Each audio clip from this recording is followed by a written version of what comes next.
गांव के अंदर अपनी मटर पनीर की सब्जी और पूरी का ठेला लगाया करता था और वहीं उसका भाई राघव बगल में ब्रेड पकौड़ी बेचा करता था। आज भी मोहन के ठेले पर काफी ज्यादा भीड़ लगी हुई थी और ग्राहक थे कि बढ़ते जा रहे थे। अरे मोहन भाई, जरा मेरे लिए एक प्लेट मटर पनीर और पूरी तो लगा दो। आपके हाथों की मटर पनीर तो मैंने आज तक जिंदगी में कभी नहीं खाई है, और ये गर्मा गर्म पूरी, वाह वाह वाह, क्या ही कहने इसके। कोई बात नहीं बहन जी, आप ऐसे ही मेरे ठेले पर आ जाया करना। मैं आपको रोज इसी स्वाद की मटर पनीर और पूरी खिला दिया करूँगा। सच में भाई, आपके यहाँ इस ठेले पर खाना खाकर ऐसा लगता है जैसे आत्मा ही तृप्त हो जाती है, वरना आजकल के ठेले वाले कहाँ ही कुछ अच्छा बनाकर बेचते हैं। वही बासी खाना हफ्ता भर तक बेचते रहते हैं जब तक कि खराब न हो जाए। बहन जी, ये तो आप लोगों का प्यार है जो मेरा काम इतना अच्छा चल रहा है। बस आप लोगों की दुआएं मेरे साथ ऐसी ही बनी रहें, मुझे और कुछ भी नहीं चाहिए।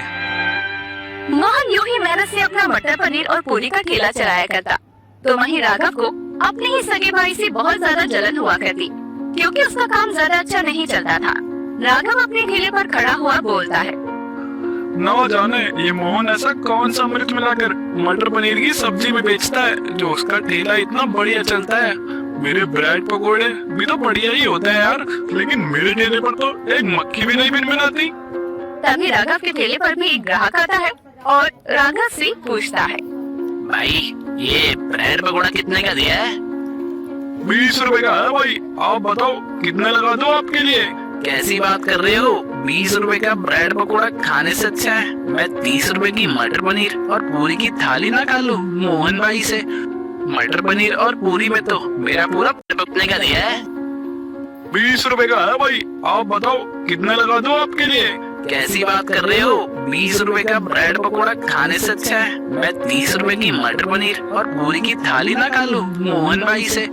मटर पनीर और पूरी में तो मेरा पूरा पेट अच्छी तरह से भर जाएगा और उसमें इतना तेल भी नहीं होगा।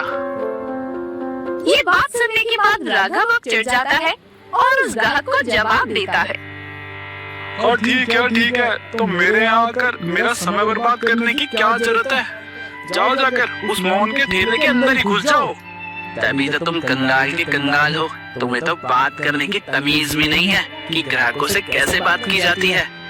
मुझे ज्यादा कुछ समझाने की जरूरत नहीं है, मैं यहाँ तुम लोगों को आओ भगत करने के लिए नहीं बैठा हूँ, अपना सामान बेचने बैठा हूँ। सामान खरीदो और जाओ।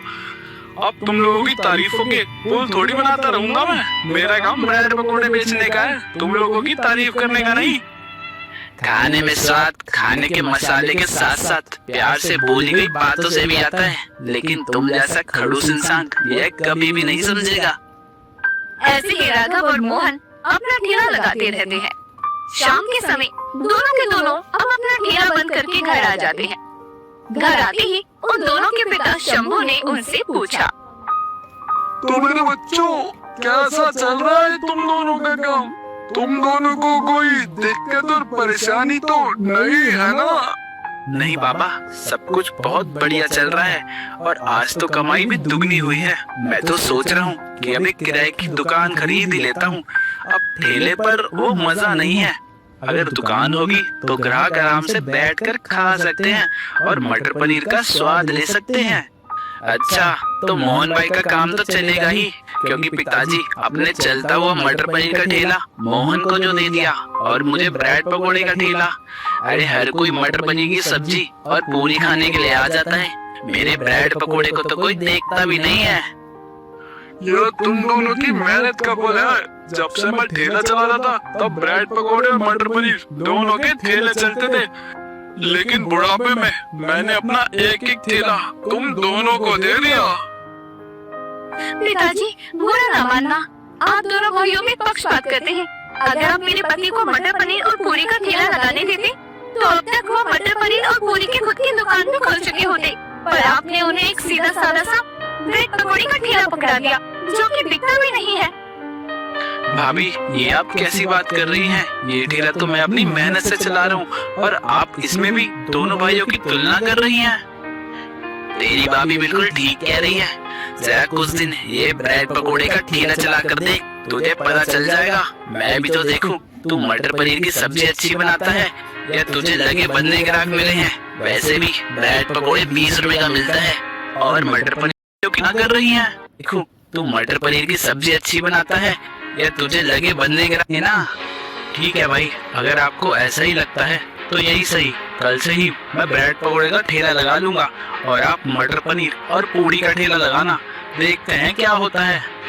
और अब ऐसा ही होता है। राघव अगले दिन मटर पनीर का ठेला लगाने लगता है और मोहन उसकी जगह ब्रेड पकौड़ी बेचा करता था।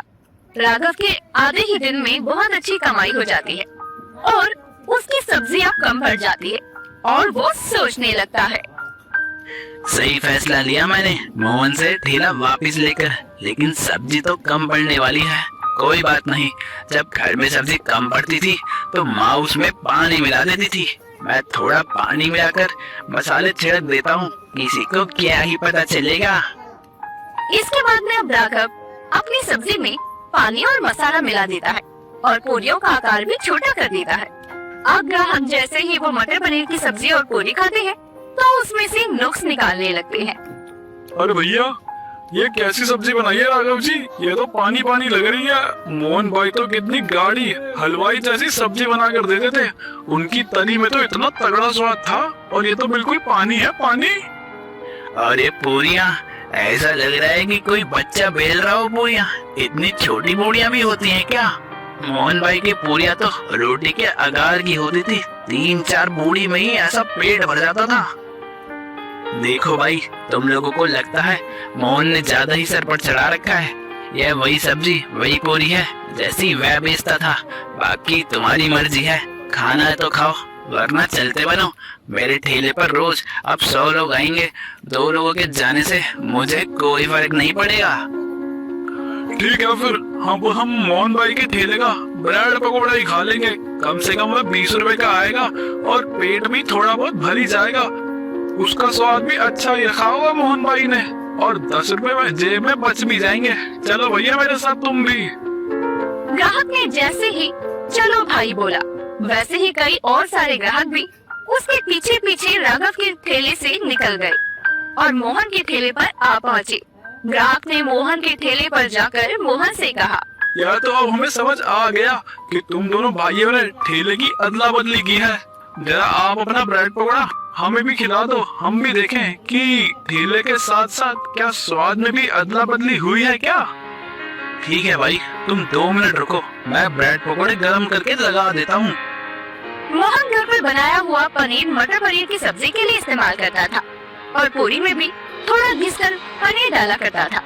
वहीं अब वो पनीर ब्रेड पकौड़ी बनाने के लिए इस्तेमाल करने लगा। उसके ब्रेड पकौड़े में इतना बड़ा पनीर का पीस देखकर ग्राहक भी खुश हो गए। अरे वाह, इतना सारा पनीर तुमने 20 रुपए के ब्रेड पकौड़े में डाला है। तुम तो बहुत ही लाजवाब ब्रेड पकौड़े बेचते हो भाई। ऐसे ही अब मोहन के ठेले पर ग्राहक बढ़ने लगे। एक ही हफ्ते में राघव को अकल आ चुकी थी। वो उदास अपने ठेले पर खड़ा था। वहीं मोहन के सारे ब्रेड पकौड़े बिक गए थे। वो घर जा रहा था। उसने राघव को उदास अकेले ठेले पर खड़ा देखा तो उसके पास गया और कहने लगा, क्या बात है भाई, अब तो मैंने अपना मटर पनीर और पूरी का ठेला भी तुम्हें दे दिया है, फिर भी अब तुम क्यों उदास हो? मैं तुमसे बड़ा हूँ लेकिन फिर भी मैं किसी काम का नहीं हूँ। मैं अपने आप को साबित नहीं कर पाया। मैं बस ये चाहता था कि पिताजी तुम्हारी तरह मेरी भी तारीफ करे, लेकिन मैं ऐसा नहीं कर पाया। मैंने तुमसे तुम्हारा काम भी छीन कर देखा और मैं उसमें भी हार गया। कभी किसी से बिना जीते अपने आप से लड़कर देखो भाई, देखना तुम्हारी जीत अपने आप हो जाएगी। भाई, मुझसे मुकाबला छोड़कर खुद को बेहतरीन बनाने के लिए खुद से मुकाबला किया होता तो आज आप मुझसे भी ज्यादा काबिल होते। इसके बाद दोनों भाई अब ठेला बंद करके अपने घर आ जाते हैं और शंभू, उनका पिता, फिर से उन दोनों से सवाल करता है, तुम्हारा मटर पनीर का ठेला बहुत बढ़िया चल रहा होगा ना? नहीं पिताजी, मुझे अकल आ गई है कि मटर पनीर और पूरी का ठेला सिर्फ मोहन ही चला सकता है। मैं ब्रेड पकौड़े का ठेला ही चलाऊंगा और धीरे धीरे इतनी ज्यादा मेहनत करूंगा कि मेरे ब्रेड पकौड़े खाने के लिए लोग दूर दूर से आने लगेंगे। मुझे बहुत खुशी है राघव कि तुम्हें एहसास हो गया है। चलो अच्छी बात है, कल से तुम दोनों अपना अपना ठेला संभालना जैसा शुरू में संभालते थे, ठीक है? अगले दिन से जहाँ मोहन अपना मटर पनीर और पूरी का ठेला फिर से चलाने लगता है, तो वहीं राघव भी अपना ब्रेड पकौड़े का ठेला चलाने लगता है। और अब वो भी मोहन की तरह घर पर बने हुए पनीर से ब्रेड पकौड़े बनाया करता और उसके कड़क मसालेदार ब्रेड पकौड़े सबको बहुत पसंद आते और सब्जी के साथ ब्रेड पकौड़े वो सबको परोसा करता, जो बहुत अनोखे और स्वादिष्ट लगते। इस तरह मटर पनीर और पूरी वाले मोहन ने राघव ब्रेड पकौड़े वाले की जिंदगी में बदल कर रख दी और उसे सिखाया कि प्रतियोगिता खुद से की जानी चाहिए। दूसरों से की जाने वाली प्रतियोगिता को होड़ कहा जाता है। राधिका अपनी छोटी बहू माया को शुक्रिया अदा करती हुई कहती है, मेरी बच्ची, तू बहुत समझदार है। जब से तूने मुझे चिल्ली पनीर मैगी बेचने का आइडिया दिया